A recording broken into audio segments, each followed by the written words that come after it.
presentation on GMOs, specifically in cattle. Carlin's leading my partners in this project. Just a little background, we had to do an English project, and we got chosen to present this to an audience of our choosing. And it's basically, it's mostly the cattle side of things. Quite honestly, there's not any plant life or anything like that. No. The crop side of it, It's not crop GMOs, it's just GMOs and cattle. Okay, we're going to start by what GMOs really are. GMOs, by definition, are genetically modified organisms. Obviously, we haven't reached the technology where we can genetically modify a whole lot of livestock. So we implant hormones to accelerate growth and further their muscle development, given their genetic and capability in the future resources that they have. And on the dairy side of things, RDGH is a big one to help lactation, and more on the beef side, estrogen and progesterone are. Why we should use GMOs? GMOs started in the 1950s to help with yield and efficiency in the cattle industry. It definitely, there's a lot of benefits to it, profits producers, and provides more product, overall product.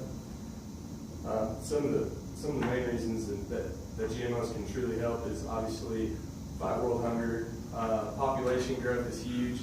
We're growing very, very fast. We're expected to reach 8 billion by 2050, and that's a lot of mouths to feed. So with rapid growth at about 70,200,000 a year, we really have to look into the future and start utilizing some of these newer technologies to help feed these people in the future. There's another graph on expected population growth.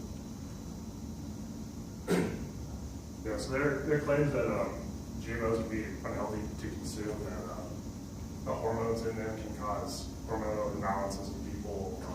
For example, there's been claims that they can cause breast growth in adolescent boys, or causing hormonal problems with adolescent girls when they're growing up.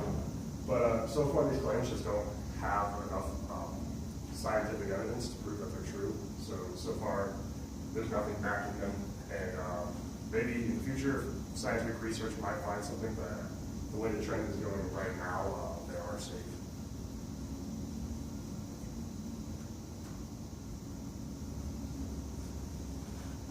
Just kind of reiterate what Carl said there. They're perfectly safe. There's definitely no. There's been people who've tried to prove that GMOs are unsafe, and there's research studies that have been done, and there's no scientific proof saying that they affect you in any way, shape, or form, and they're not harmful. So these outrageous claims like breast growth in developing young males and causing early puberty in young women is kind of invalid, because that also could be due to body mass and obesity too. Once an organism reaches 75% of its mature body mass, it kickstarts its reproductive system.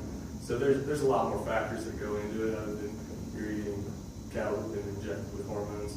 So there's a lot more variables to it. There's also just the misconception too that we're heavily modifying the DNA of animals in ways that is really messing with nature, and it's really not the case. It's just more of a hormonal thing that we're doing with animals, and we're not creating sort of scary super cattle or something like that. Also, I wanted to say that bovine growth hormone is a hormone that's implanted in dairy cattle to allow them to lactate more heavily, but that is because that bovine growth hormone maintains lactation in cattle. It does not. The human version of growth hormone is only involved in bone and muscle growth. It is not, it doesn't involve lactation. There's another hormone for that. So it wouldn't be involved in fresh growth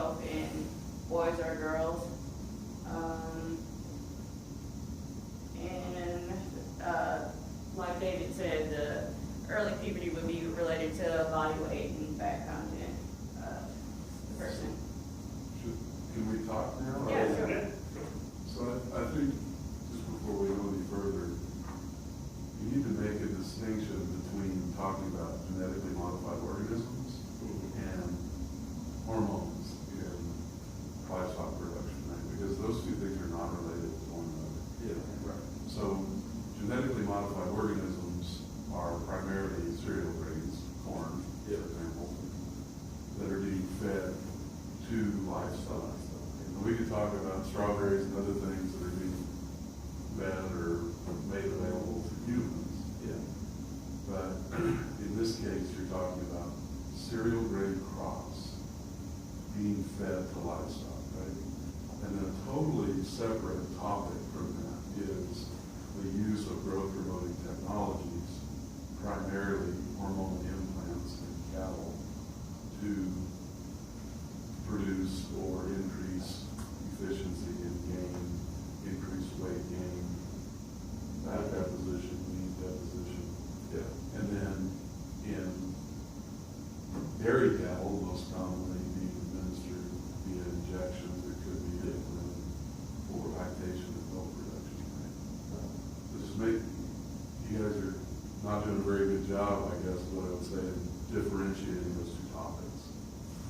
Well, and part of what we were talking about too is just that GMOs have developed they're kind of like a catch-all term in media, and now like people think of GMOs and they think of that across all agricultural industries, and that they think it's things that we're like modifying cattle's genetics and stuff, modifying the genetics of animals along with the grains and stuff like we're talking about. So there's that misconception because of like media sensationalization that those things are very interrelated when they're separate, as you said. We agree with that, which is, I think I'm speaking with agreement in the fact that we agree with that, but that makes it even more important that you, as a presenter, separate those things and differentiate those and make sure that the audience understands that GMO is not a generic catch-all term. GMO is genetically modified organism. Which is more the grain side. Right. Hormones, they're not GMO. They're utilized for No. growth promotion and. Well, hormones don't modify the cattle. No, No. no.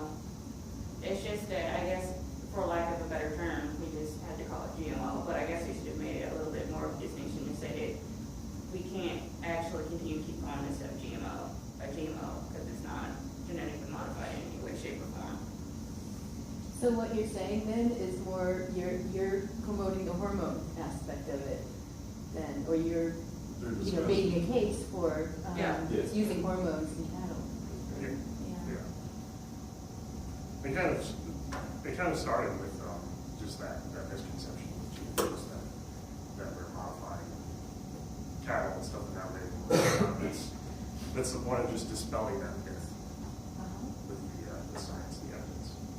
Like Carl touched on earlier, a lot of media and a lot of people just portray, utilization of hormones and genetically modifying crops, and they throw it all into one and they call it GMOs.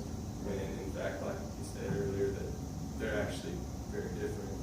So, And maybe a better topic would be technologies in agriculture, myths, dispelling myths about technologies in agriculture, and then talk about GMOs and growth promoting technologies in livestock. But I agree with some of the things that you're saying, that it's dangerous just to kind of group them together, and then two, when you make these statements, you need to add citation. For example, you talked about the growing population, 8 billion people by 2050, and then the graph you presented showed 9. So you had some discrepancy, and I think most people would agree that 9, 10, or 11 billion people is more, conservative or less conservative projection. So just be really careful in that. You're talking about a topic that is very sensitive, right? And a topic that our industry, I'm speaking from an agricultural perspective, has basically no credibility with the media and with the general public trying to defend our production practices. So the last thing you want to do is show up and kind of haphazardly make a bunch of statements that could very easily be portrayed as non-scientific, non-factual. Does that make sense? Yeah. But some of the things that you're talking about, I think, are dead on, like the fact that we really have not ventured into GMO or genetic modification in livestock. We have cloning is actually a bigger issue in livestock, which is could be a pretty scary topic. And then also your discussion with, you've used the example of developing breast in young males, early puberty in females, young females. I couldn't agree more that that's more closely related with body mass and mature weight. I think young people, I know young people are reaching a higher proportion or percentage of their mature weight at a much younger age. And what we know about livestock and mammals in general is that as an animal matures, especially the female, as that animal reaches about 80% of its mature weight, it will in fact enter sexual maturity or puberty and begin to exhibit signs of reproductive efficiency and capability, and I think that's what's happening in humans as well. Something that a lot of people don't think about also is as humans or mammals again become fatter, they also have a higher blood estrogen level, and which can promote certain female characteristics. It also influences emotions, and estrogen is a very powerful hormone in the sense that it has great influence on growth hormone, which is the reason it's effective in growth promoting technologies, and can also make the animal behave very differently. And that, I believe, is what we are seeing in young humans, is a difference in behavior because of increased body mass, increased weight, and in many cases, being overweight or overly fat, which is, again, creating a hormonal imbalance in that individual. Yes. I agree with all of that. Just make sure as you move forward that you differentiate whether you're talking about GMOs or if you're talking about technologies in agriculture and hormones and so on. Sorry, I went off on that. That's okay. That's really important in stuff like this. It's very factual. That's why we have you guys here. Provide that extra information. Go ahead, Karen. So hormones are molecules that are produced by animals to change their gene expression or enzyme activity. Upping gene expression or enzyme activity means that the organism's function in some way or another has been changed. It could be, let's say, you could produce a hormone that changes your blood pressure, or you can produce a hormone that concentrates your urine, basically. Hormones do a lot of different things. Almost all processes in your body use hormones. There are two main types of hormones. There are sterols, which are created from cholesterol. They go through a variety of different processes, and the sex hormones come from that, along with a couple other types of hormones, and also the active form of vitamin D is also made from cholesterol. And then there are peptide hormones, which are small proteins.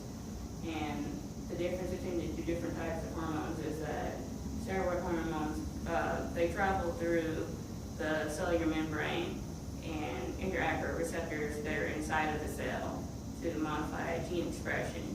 And then peptide hormones touch receptors that are on the outside of the cell, and they affect cellular signaling. So it's actually a faster response. So adrenaline is a peptide hormone, or vitamin D, the active form of vitamin D, is a steroid hormone, and it acts over time. Also, there are growth hormone and bovine growth hormone are both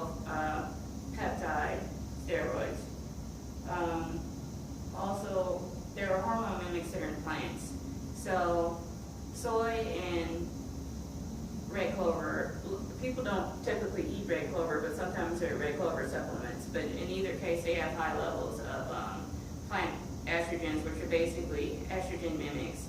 And they're found in high quantities, but to some degree, they're not as potent as regular estrogen.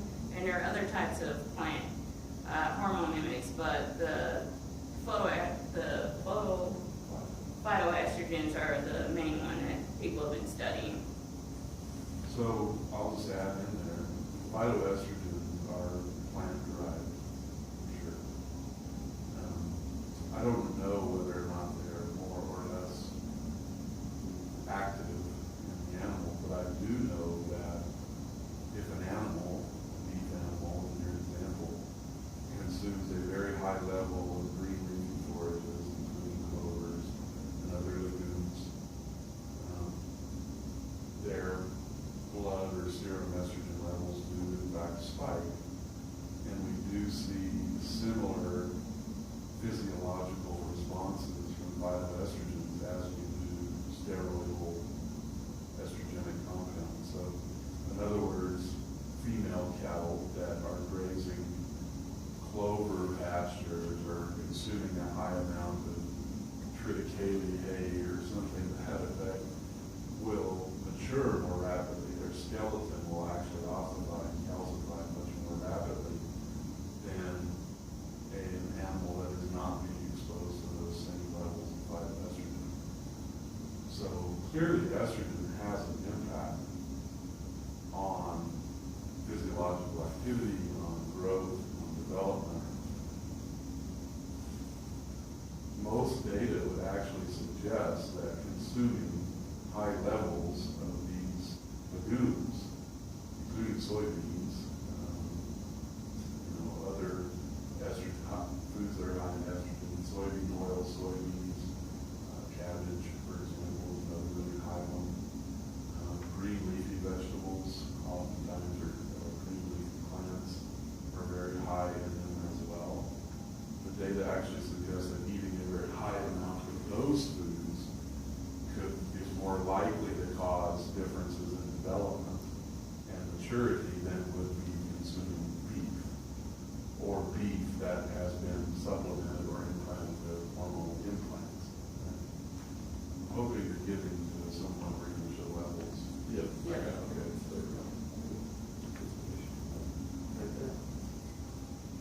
There's some levels, like you said, soy flour, for example.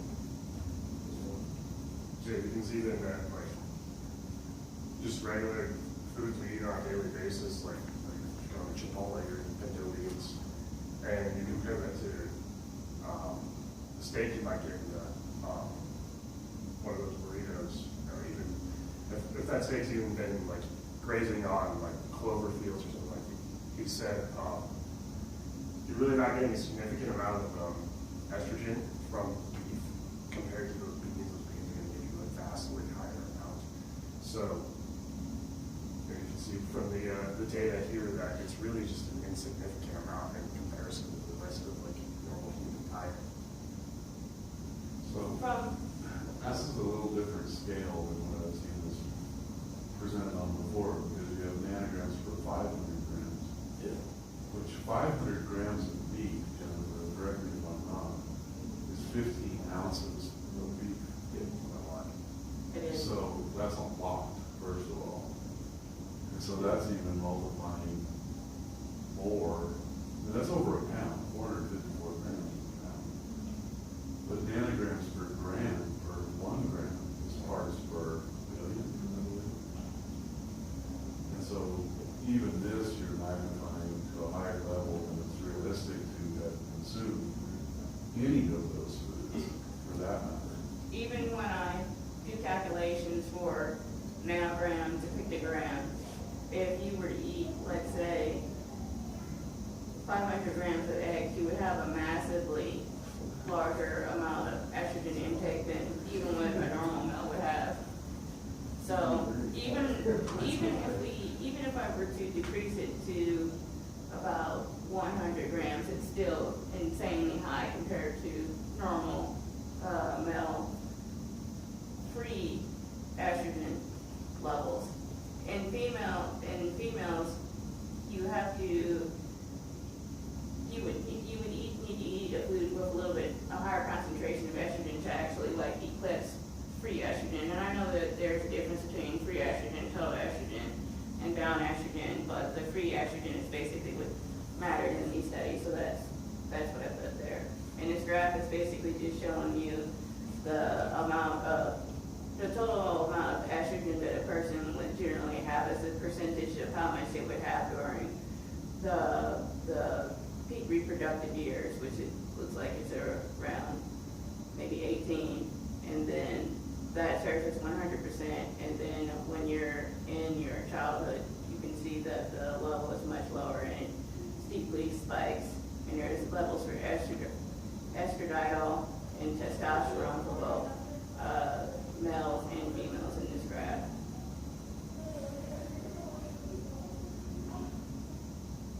In relation to like 15 ounces, that's, I mean, it's a state, constant. Huge thing. Even though I would use 15 ounces. I mean, yeah, those are bodybuilding levels of food. Yeah, and one other really powerful example, and all of them talked about this morning on the phone, is if you put a contraceptive on there, in other words, a female birth control pill, I cannot remember exactly the levels, but I believe the limit is 35,000 nanograms per gram. So multiply that by 500 on that scale. But it's a lot. And that's daily, it's a regimen, and it's absolutely intended to be bioactive in human. Yep. And so the big debate is, and this is a debate that you'll listen to, you'll hear it, is, well, all of those phytoestrogens that you mentioned that are in plants are not readily available or bioavailable to the human. Yep. Which is incorrect. I can tell you that from science. They are available. But they overlook the fact that you've taken a steer that you've implanted versus not implanted has gone from 5 to 7. But it's still 5 to 7, not 755,000, right? So this is the best argument you can give to the general public on whether or not it really matters that we have implanted. I mean, the scale's kind of animal that, especially when you put in relation to some of the other things and the contraceptive, like you said. Before I get off on a tangent, I wanted to say that I've heard things about female house workers, like losing, like their menstruation cycle does not work, so I assume that they were not ovulating. But there's not been too many studies to show like how much photoestrogens actually disrupt the ovulation cycle in humans. Like I've seen it with cattle, but I haven't seen it with humans, and it was very hard trying to find a big study on it, so I